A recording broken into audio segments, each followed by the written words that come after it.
You have tried to pursue something in life, you have tried like really hard year after year, but you kept failing. Maybe it is this kind of job you wanted, maybe you wanted to apply for some job, maybe you wanted to audition for something, but then things did not work out the way you thought they would work out. So you gave up. So today I want to give you a reason for not giving up. Never give up on your dream. Watch this.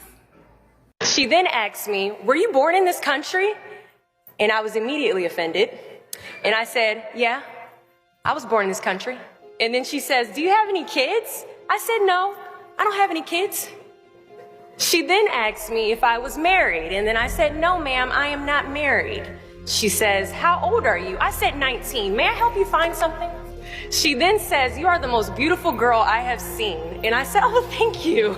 And then she says, "I think you could be the next Miss USA. I'm in the Army, okay? We don't do pageants in the Army."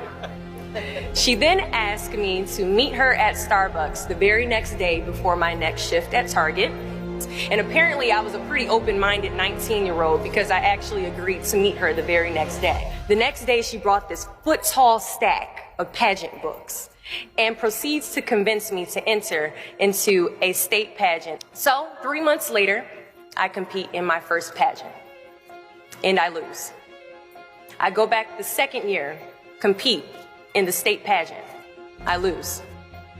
Go back the third year, compete in the state pageant and lose. Go back the fourth year, compete in the same pageant and lose. I go back the fifth year, y'all.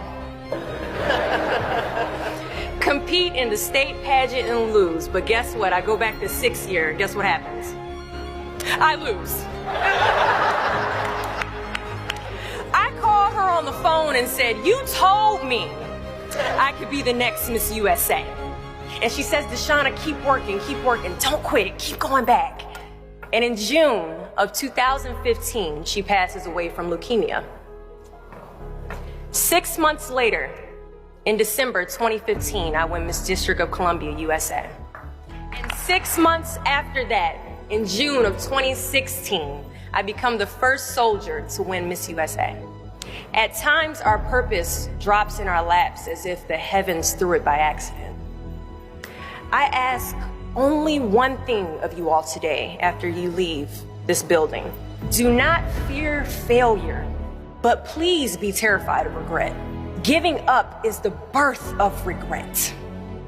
After you walk out this door, you will receive 100 doors shut, slam in your face. You will have 100 moments that will be filled with someone telling you no, or telling you, "Thank you for your application, but we regret to inform you that we've chosen a different candidate for this job." You will sit in 100 different interviews and you will not get the job.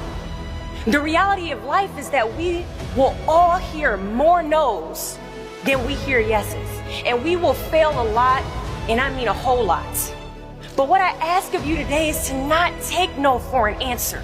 Don't be afraid of no's. Be afraid of the possibility of a yes that you have prematurely destroyed because you decided to quit before the clock strikes 12. I love a good no. Please tell me no.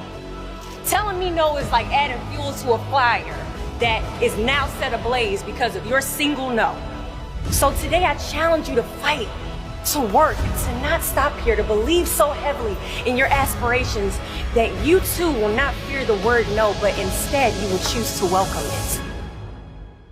This should be a lesson for us to learn that in most times, when you fail, it doesn't mean that you cannot achieve. Sometimes failure means you are different, you are special. Keep going, you never know. Time will come and then you will pursue what you want. I hope you are inspired. Kindly comment, say something, and let's keep moving together.